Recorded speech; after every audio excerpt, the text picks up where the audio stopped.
Assalamualaikum warahmatullahi wabarakatuh.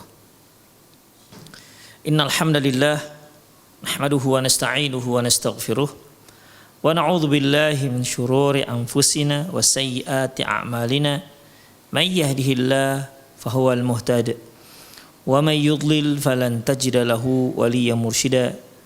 Asyhadu an la ilaha illallah wahdahu la syarika lah wa asyhadu anna Muhammadan abduhu wa rasuluh alladzi la nabiyya ba'dah. Wa qala Allah subhanahu wa ta'ala, ya ayyuhalladzina amanu taqullaha haqqa tuqatih wa la tamutunna illa wa antum muslimun. Ya ayyuhalladzina amanu taqullaha wa qulu qawlan sadida yuslih lakum a'malakum wa yaghfir lakum dhunubakum wa man yuti'illaha wa rasulahu faqad faza fawzan 'azima. Ya ayyuhan nasu taqu rabbakumul ladzi khalaqakum min nafsin wahidah wa khalaqa minha zawjaha wa batha minhuma rijalan katsiran wa nisaa'a wattaqullaha alladzi tasaaluna bihi wal arham innallaha kana 'alaikum raqiba. Amma ba'du, nastaqal hadithi kitabullah wa khairal hadi hadi Muhammad sallallahu alaihi wasallam wa syarrul umur muhdatsatuha wa kullu muhdatsatin bid'ah wa kullu bid'atin dhalalah wa kullu dhalalatin finnar. Kaum muslimin dan kaum muslimat, para pemirsa Rosyad TV dimanapun Anda berada, alhamdulillah kita kembali bertemu dalam kajian kitab Fiqh Tarbiyatil Abna, di mana penulis kali ini akan bahas terkait dengan tazwijul abna, menikahkan anak-anak. Para pemirsa, sebagaimana yang sudah sama-sama kita maklumi, dalam memilih pasangan tentunya masing-masing orang punya seleranya masing-masing. Ada yang melihat tertarik untuk menjadikan pasangannya dikarenakan fisik. Ada juga bukan karena fisik, dikarenakan mungkin terkait dengan keluarga. Mungkin juga dikarenakan satu suku, atau mungkin dilihat keluarganya baik-baik walaupun pasangannya, calonnya tersebut tidak begitu ganteng atau tidak begitu menarik, tapi lumayan misalnya. Atau mungkin juga dikarenakan harta yang dimiliki calon tersebut. Oleh karena itu Rasulullah Shallallahu Alaihi Wasallam membolehkan seorang memilih pasangannya dikarenakan pasangannya itu memiliki harta, atau dia seorang yang berada dari keluarga yang bangsawan atau keluarga terhormat atau keluarga baik-baik, atau dia berasal atau dia memiliki daya tarik tersendiri, dia memiliki pesona tersendiri di matanya. Namun dari itu semua ikhwah, Rasulullah SAW memberikan kita satu pilihan, di mana pilihan ini pilihan yang akan membawa rumah tangga tersebut kepada rumah tangga sakinah, mawaddah, warahmah. Apa itu? Yaitu pilihlah yang memiliki agama yang baik. Makanya Rasulullah Sallallahu Alaihi Wasallam bersabda, tungkahul nisa li arba'atin, wanita itu dinikahi dikarenakan 4 hal. Li jamaliha, dikarenakan pesonanya, wali maliha, dikarenakan hartanya, wali hasabiha, dikarenakan keturunannya, keluarganya, fadfar walidiniha, dan dikarenakan agamanya, kuat agamanya, soleh dan solehah dia. Rasulullah katakan, pilih fadfar bidzatiddin, kalian prioritaskan calon pasangan yang memiliki agama yang baik. Prioritaskan seorang wanita yang agamanya bagus, seorang istiqomah, seorang yang sudah multazimah. Kenapa demikian?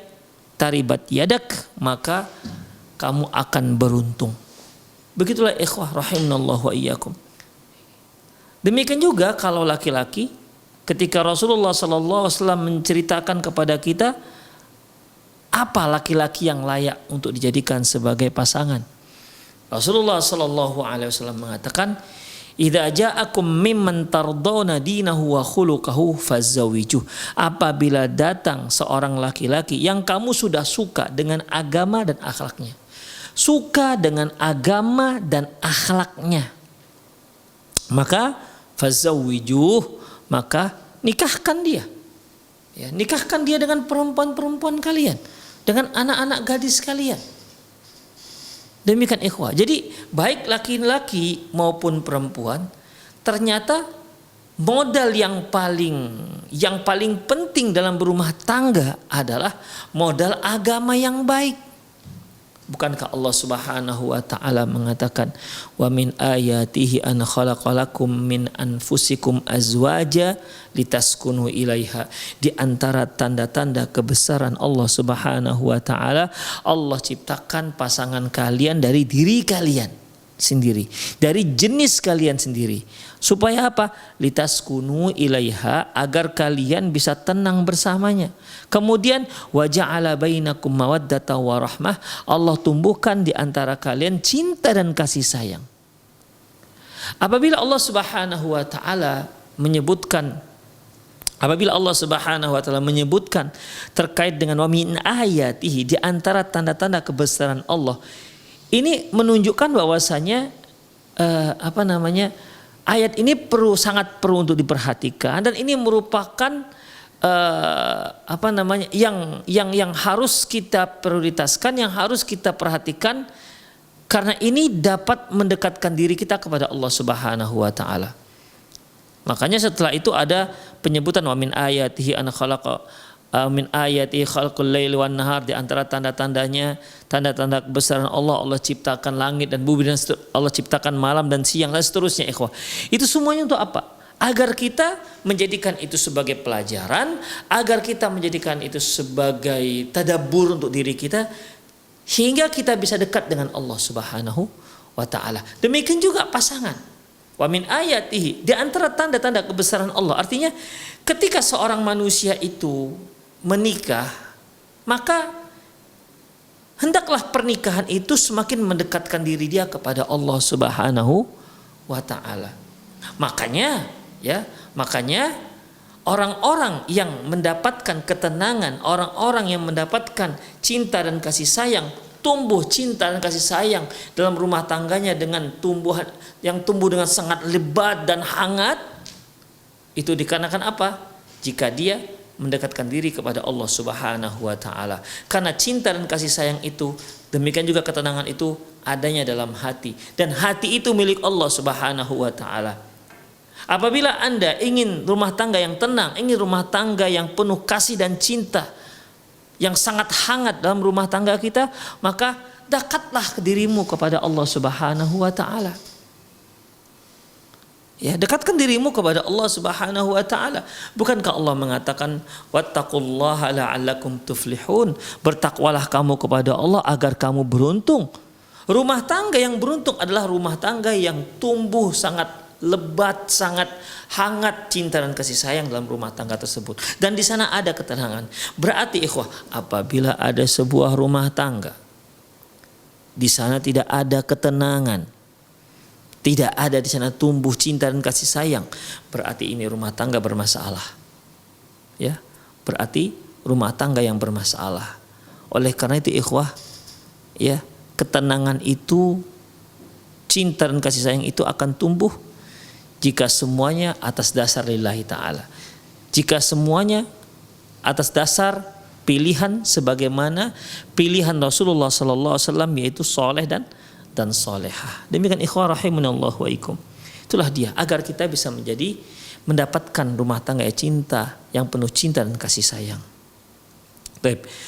Ketika kita menikahkan anak-anak kita, maka prioritaskanlah yang memiliki agama yang baik, seorang wanita yang soleh, seorang menantu laki-laki yang soleh, ya, wanita yang solehah, menantu laki-laki yang soleh. Prioritaskanlah itu semua. Ya, bukan berarti kita nggak mempedulikan yang namanya harta, ya tetap. Tapi ada yang namanya prioritas. Karena prioritas itulah yang membuat rumah tangga kita menjadi tenang. prioritas itulah yang membuat rumah tangga anak-anak kita dia akan menjadi lebih tenang. Jadi kita tidak hari-hari menyelesaikan masalah demi masalah yang muncul dalam rumah tangga mereka. Wa minal ma'rufi alladhi yuqaddimuhu ar-rajulu li abna'ihi al-mubadarati bitazwijihim idza ra'ahum yatahammaluna az-zawaj wa aba'ahu. Suatu hal yang sudah ma'ruf, suatu hal yang sudah dimaklumi bahwasanya seorang itu akan segera menikahkan anaknya apabila dia lihat anaknya itu sudah sanggup untuk berdiri sendiri, sudah sanggup untuk menikah, ya, dan sudah dianggap sudah sanggup untuk memberikan nafkah pernikahan. Wa fi tazwijihi lahum i'fafun wa ihsanun. Dengan menikahkan mereka, ya, dengan menikahkan mereka itu dapat ikhwah i'faf, menjaga kehormatan mereka, ya, menjaga kemaluan mereka, menjaga kehormatan mereka.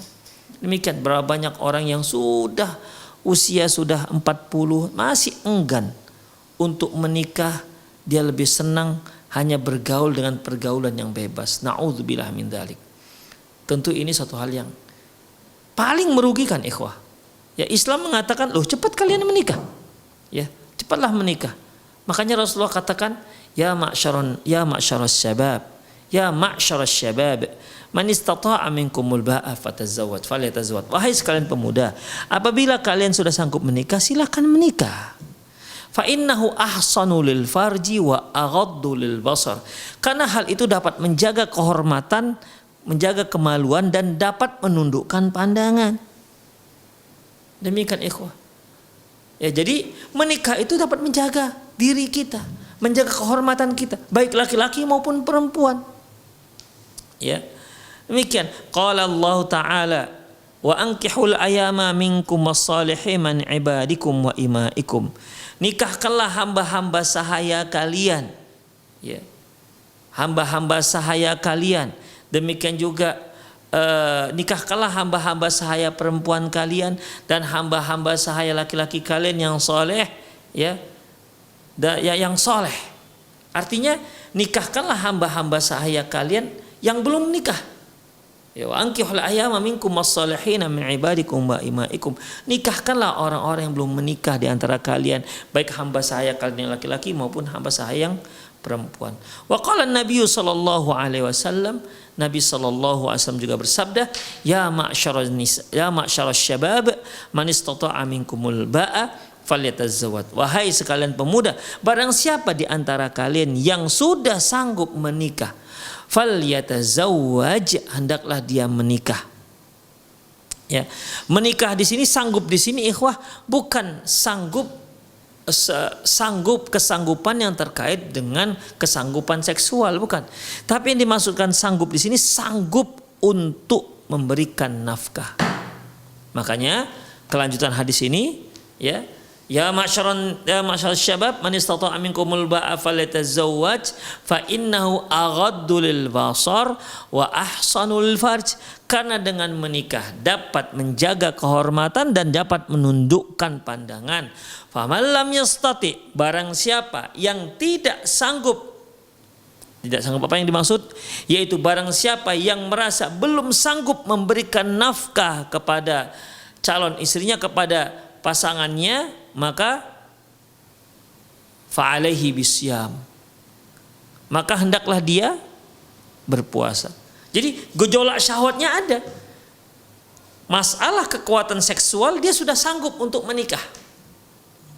Permasalahannya ikhwah rahimanallahu wa iyyakum, ya, permasalahannya bahwasanya dia dari sisi seksual sudah sanggup untuk menikah, tapi dari sisi memberikan nafkah belum. Demikian. Jadi makna daripada hadis ini, wahai sekalian pemuda, apabila kalian sudah sanggup, bukan sanggup seksual, tapi sanggup memberikan nafkah, apabila kalian sudah merasa sanggup untuk memberikan nafkah, maka falyatazawwaj, menikahlah kalian.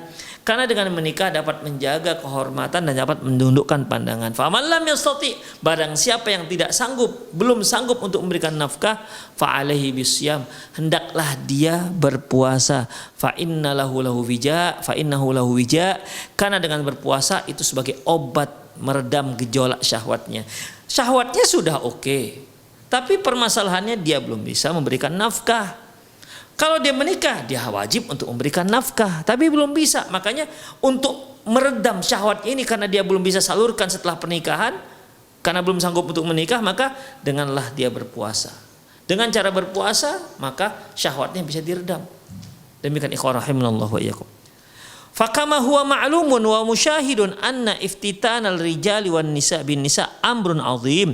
Sebagaimana yang sudah kita maklumi sendiri bahwasanya fitnah, cobaan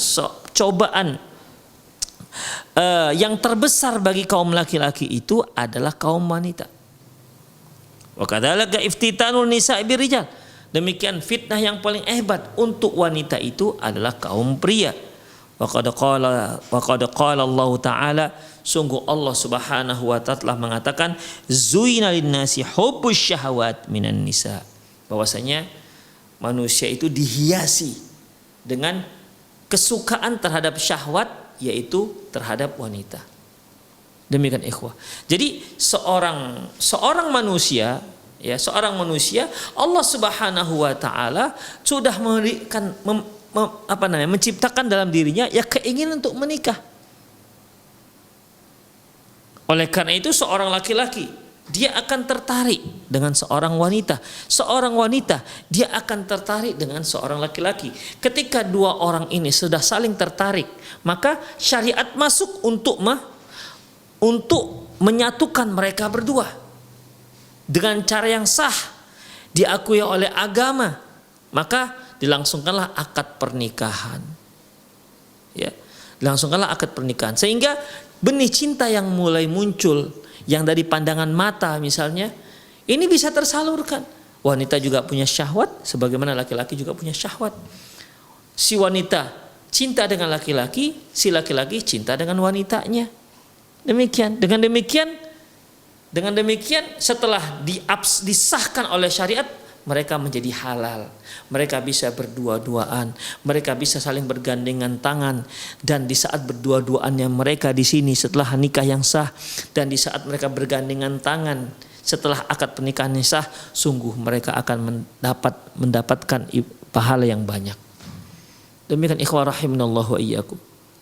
Ya, makanya Rasulullah pernah mengatakan wa fi bud'i ahadikum lahu sadaqah. Sungguh kemaluan kalian itu juga ada sedekahnya. Seorang sahabat mengatakan, ya Rasulullah, ayati ahaduna syahwatahu kana lahu ajrun. Ya Rasulullah, apabila seorang menyalurkan syahwatnya kepada istrinya, terus apakah ada pahalanya? Kata sahabat tadi, beliau mengatakan, ara'aita in fa'alahu in wada'ahu al haram akana lahu alaihi wizrun. Coba kamu perhatikan, seandainya dia lakukan itu kepada yang haram, bukankah dia berdosa? Demikian ikhwah. Itulah keuntungan suami istri. Laki-laki perempuan sepasang sejoli yang sudah sah diikat dalam akad pernikahan yang Allah katakan wa akhadna minkum mitsaqan ghalidha. Sungguh kaum wanita telah mengambil dari kalian perjanjian yang kokoh, sehingga halal semuanya bagi si laki-laki. Demikian, halal semuanya. Semua perempuan itu menjadi halal bagi si laki-laki dengan memberikan akad pernikahan, dengan melangsungkan akad pernikahan.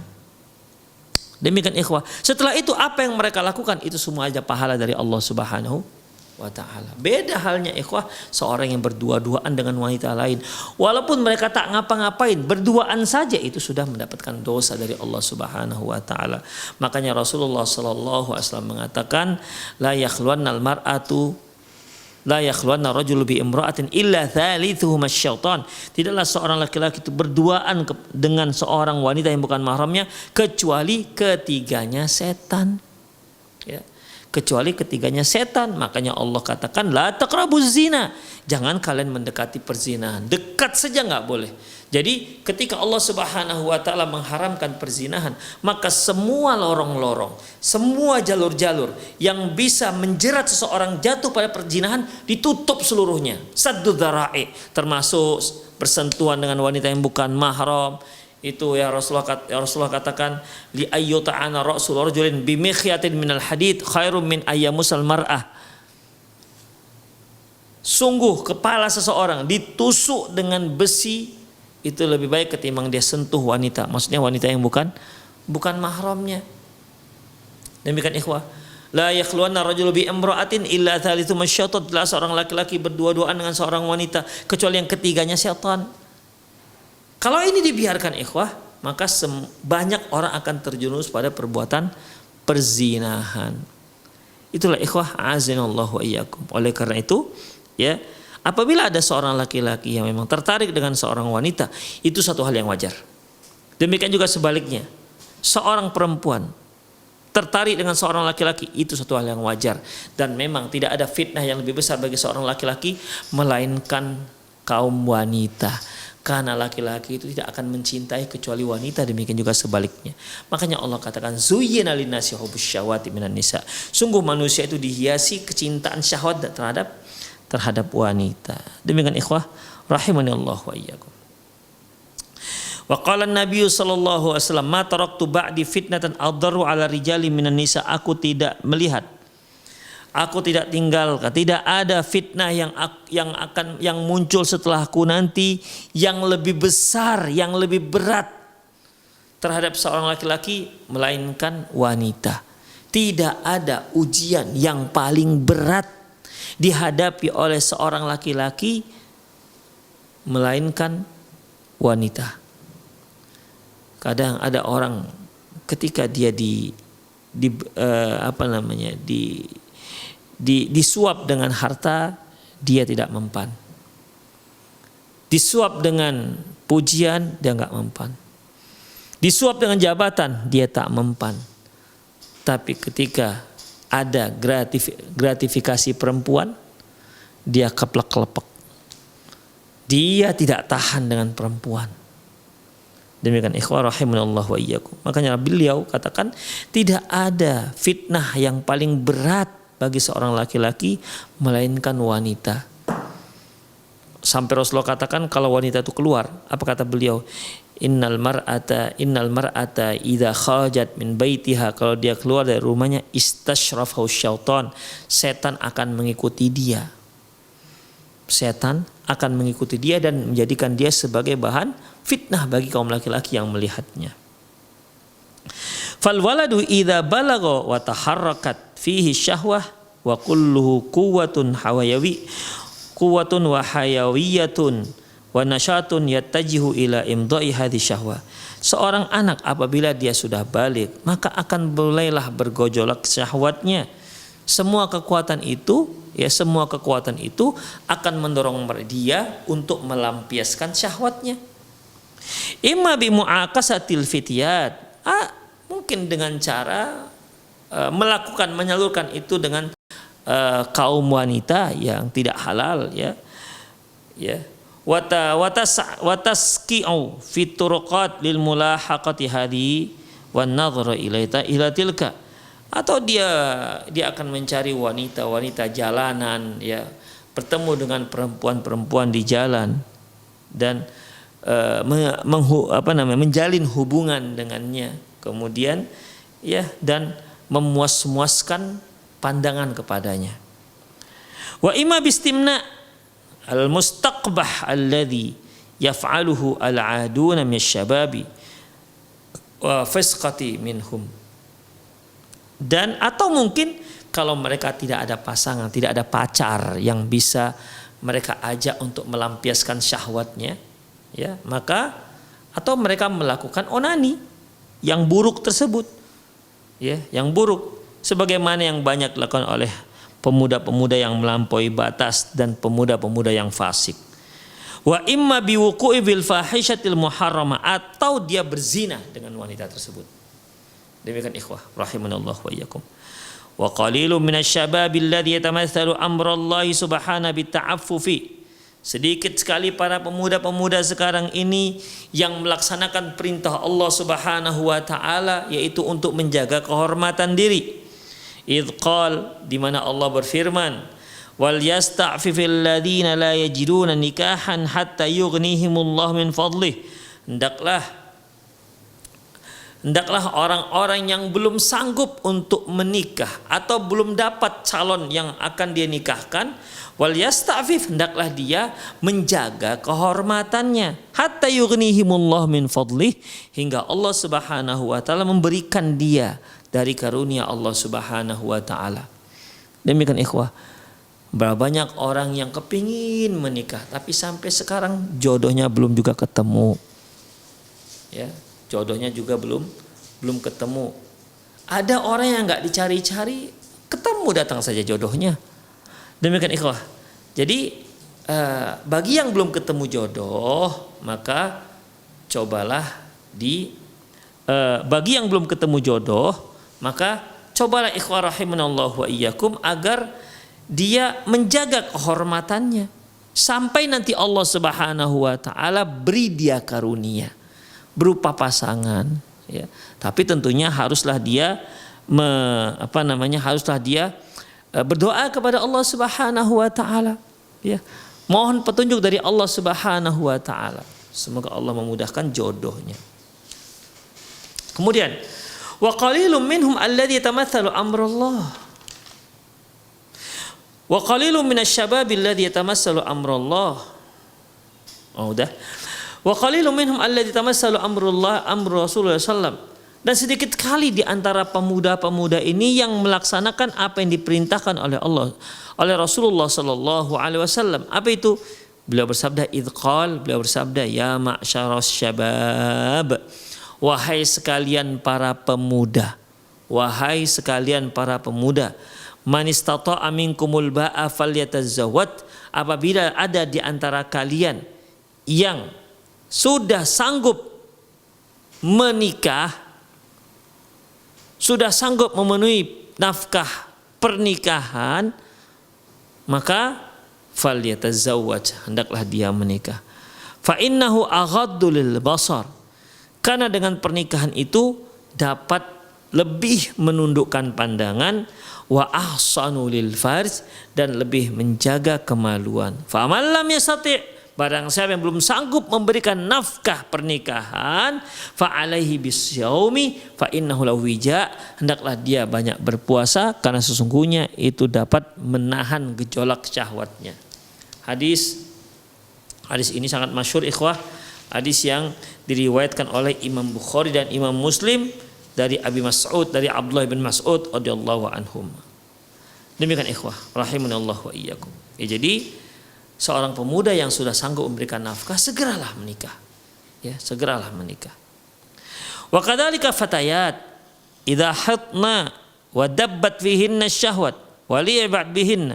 Demikian juga seorang gadis, seorang anak perempuan, seorang gadis apabila dia sudah haid, maka syahwatnya mulai bergejolak.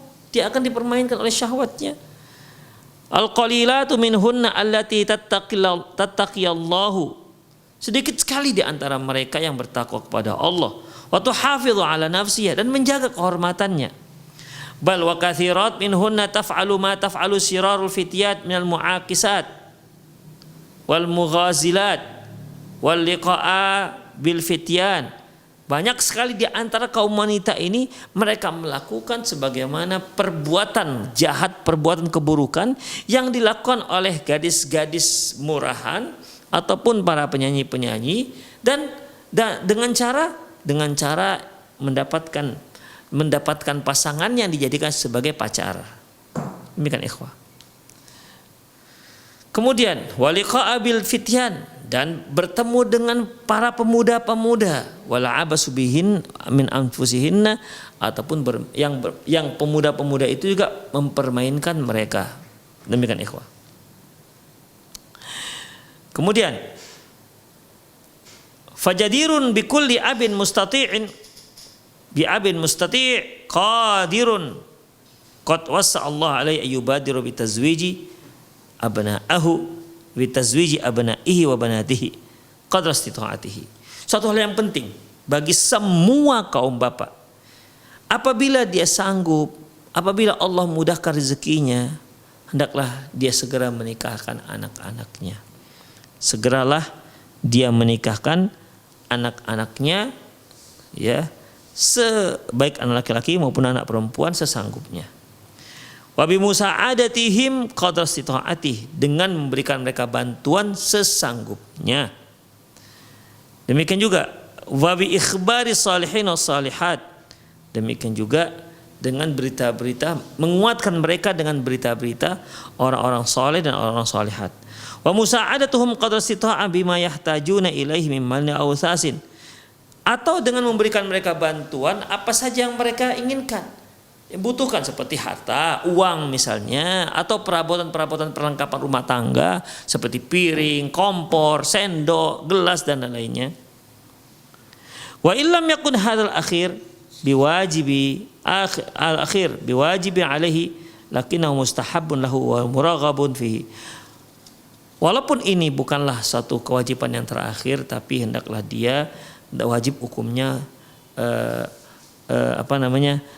dia harus tetap membimbing anak-anaknya, ya, dan dia juga tetap di spirit untuk tetap membantu anak-anaknya walaupun sudah menikah. Idh huwa naw'un min anwa'it ta'awun al-birri wat taqwa, karena dengan membantu mereka sama artinya kita sedang membantu mereka dalam perbuatan baik dan ketakwaan. Itulah ikhwah rahimanallahu wa iyyakum. Tapi untuk sore hari ini saja ya kajian kita, agak ada kurang enak badan.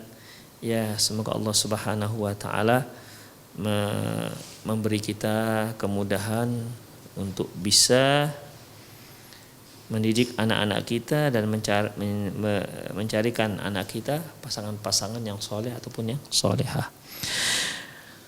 Demikian para ikhwan rahimanallahu wa iyyakum. Jika para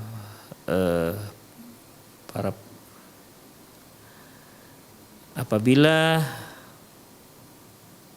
para pemirsa ingin bertanya, silahkan Anda bisa langsung telepon nomor kontak yang sudah ada, atau boleh juga Anda mengirimkan pertanyaan ke nomor yang sudah ada.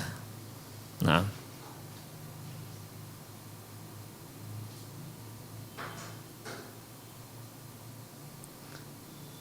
silahkan para pemirsa.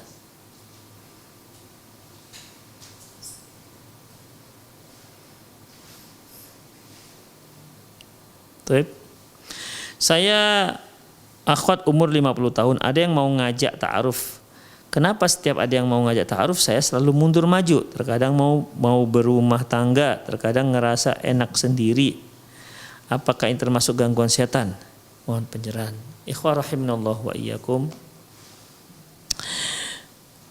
Perlu kita ketahui bahwasanya setan itu tidak suka manusia itu berbuat baik. Ya. Setan tidak suka manusia itu berbuat baik. Setan dan iblis tidak suka melihat manusia masuk ke dalam surga Allah Subhanahu wa taala. Sementara cara mudah bagi seorang wanita untuk masuk ke surganya Allah dengan cara menikah. Coba perhatikan. Rasulullah mengatakan, idza shallatil mar'atu khamsaha, apabila dia salat yang 5 waktu. Wasomat syahroha, dia berpuasa Ramadan 1 bulan. Kemudian wahafidhat farjaha, dia jaga kehormatannya. Wa ata'at ba'laha, dan dia taati suaminya, maka qila laha dukhuli jannah min ayyi abwabin syi'ti, maka dikatakan kepadanya, silahkanlah kamu masuk surga dari pintu mana saja yang kamu inginkan. Demikian ikhwah, ya. Itulah dia. Oleh karena itu ikhwah rahimanallahu wa iyyakum, setan tidak suka kalau ada para wanita-wanita itu menikah. Itu hadis yang pertama. Hadis yang kedua, ikhwah rahimanallahu wa iyyakum, apa kata Rasulullah sallallahu alaihi wasallam? Ayyumam ra'atin matat ayyumam ra'atin matat wa zawjuha anha radin dakhatil jannah. Wanita mana saja yang meninggal dunia dalam keadaan suaminya ridha kepada dia Dakhalatil jannah min ayyi abwabin sya'at, maka dia akan masuk dakhalatil jannah, maka dia akan masuk ke dalam surga, kata Rasulullah SAW. Jadi dengan 4 syarat, sholat, rajin puasa, menjaga aurat, menjaga kehormatan, dan mentaati suami, maka dia disuruh silahkan masuk dari pintu surga mana saja yang ente inginkan. Silahkan masuk dari pintu mana saja yang kamu inginkan, gak ada masalah. Demikian ikhwah. Dan ini hanya bisa didapati dengan cara apa? Hanya bisa didapati dengan cara menikah. Demikian.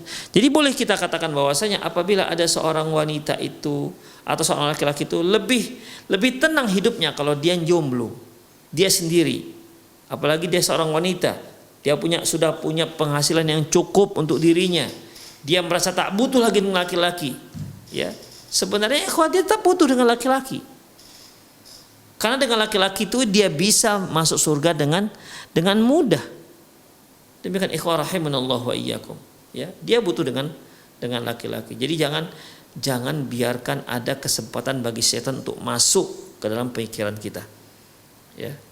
Mungkin para pemirsa masih ingat ketika ada 3 orang sahabat Nabi SAW datang kepada beliau. Kemudian mereka bertanya kepada Aisyah tentang bagaimana ibadah Rasulullah SAW. Lantas Aisyah pun menjawab satu persatu. Tapi setelah mendengar hal itu, ketiga orang ini berkomentar. Yang satu mengatakan, wallahi innila akumu wala anam. Demi Allah, aku akan senantiasa tidur, aku akan senantiasa sholat terus 1 malam suntuk. Gak tidur. Yang satu mengatakan, wallahi inni la asumu wala uftir. Yang satu lagi mengatakan, demi Allah, aku akan terus berpuasa. Yang satu lagi mengatakan, wallahi inni la atazawajun nisa. Demi Allah, aku tidak mau menikah. Karena kenapa dia gak mau menikah?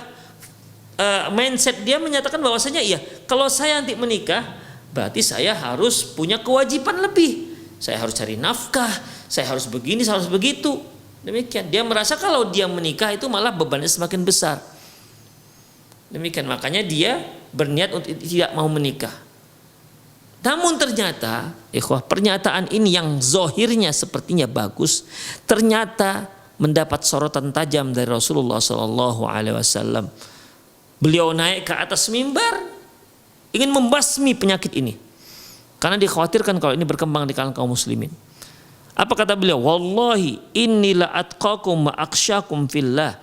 Demi Allah, aku adalah orang yang paling takut dan paling takwa kepada Allah ketimbang kalian semua.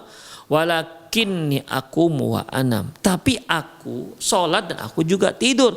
Wa asumu wa uftir. Aku juga berpuasa dan aku juga berbuka. Wa atazawwajun nisa. Dan aku juga menikahi kaum wanita. Kemudian statement ini ditutup dengan pernyataan yang luar biasa. Faman raghiba an sunnati falaysa minni. Yang enggak suka dengan sunnahku enggak termasuk diriku, enggak termasuk kelompokku.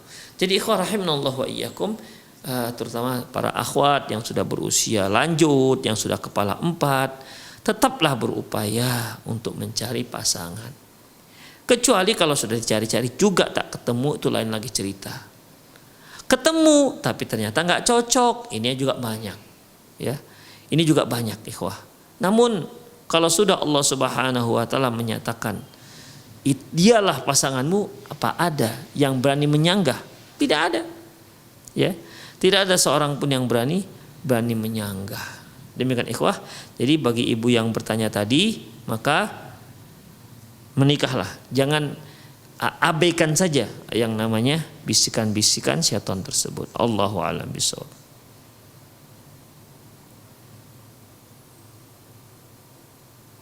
Assalamualaikum Ustaz, saya mau tanya bagaimana hukumnya bersentuhan cucu atau anak keponakan tapi di luar nikah. Ikhwah rahimanallahu wa iyyakum, mengenai anak di luar nikah, kalau anak ini hubungannya dengan ibunya, maka masih tetap ibu kandung. Walaupun anak ini tadinya lahirnya di luar nikah, untuk dia dan ibunya itu kandung. Semua hukum-hukum berlaku untuk dia dan si anak. Semua hukum seorang ibu, seperti mewarisi dan diwarisi, ya, Demikian berbakti kepada mereka. Itulah ikhwah rahimanallah wa iyyakum. Adapun untuk laki-lakinya maka dia tidak mahram. Ya, dia tidak mahram. Laki-laki yang menghamili ibunya dengan tanpa nikah tadi itu, si ibu menjadi seorang yang multazimah, yang sudah hijrah. Kemudian si ibu hukumnya sama seperti ibu-ibu kandung yang lain, tapi ayahnya, ayah biologisnya itu tidak mendapatkan hukum yang sama. Bahkan binnya juga tidak dicantumkan kepada si laki-laki tersebut. Allahu a'lam bishawab, walaupun di situ memang ada khilafiyah para ulama. Allahu a'lam. Assalamualaikum Ustaz, saya seorang anak yang sudah berkeluarga. Yang saya tanyakan, jika ayah saya seorang ketua RT, kemudian ada proyek pembuat WC di masjid dekat rumah ayah saya, dan kebetulan rumah ayah saya belum ada WC-nya. Jika tempat pembuangan tinja menjadi satu tempat dengan punya musola, dana dari masyarakat, apakah boleh Ustadz? Apakah tidak zalim ataukah bukan korupsi? Coba tanya dengan BKM, setuju nggak mereka? Saya kira nggak setuju, ya, nggak setuju. Sepsi tank, ya, untuk penampungan terakhir, ya, pembuangan tinja itu ya untuk masjid saja, tidak boleh dicampur-campur yang lain, karena itu untuk umat, oleh umat, dari umat untuk umat. Jangan digunakan untuk suah pribadi. Demikian ikhwah, yang ini tidak dibolehkan. Yang seperti ini tidak dibolehkan. Saya yakin masyarakat ketika tahu ternyata saluran WC tetangga sebelah masuk ke septic masjid, saya yakin mereka tidak akan senang dengan perbuatan seperti ini. Demikian ikhwah rahimanallah wa iyyakum. Ikhwah rahimanallah wa iyyakum, semoga itu saja, ya, semoga Allah Subhanahu wa taala memberi kita taufik dan hidayahnya. Itu sajalah kajian kita pada sore hari ini. Lebih dan kurang mohon maaf, kalaupun terlalu singkat mohon maaf karena ada satu hal, ya, semoga Allah Subhanahu wa taala memberi kita taufik dan hidayahnya. Qul qouli hadza wa astaghfirullah li wa lakum wa lisal muslimin innahu wal ghafurur rahim. Subhanakallahumma wa bihamdik asyhadu an la ilaha illa anta astaghfiruka wa atubu ilaik. Wa sallallahu ala nabiyina Muhammad wa ala alihi wa ashabihi ajmain wa akhu da'wana alhamdulillahi rabbil alamin. Assalamualaikum warahmatullahi wabarakatuh.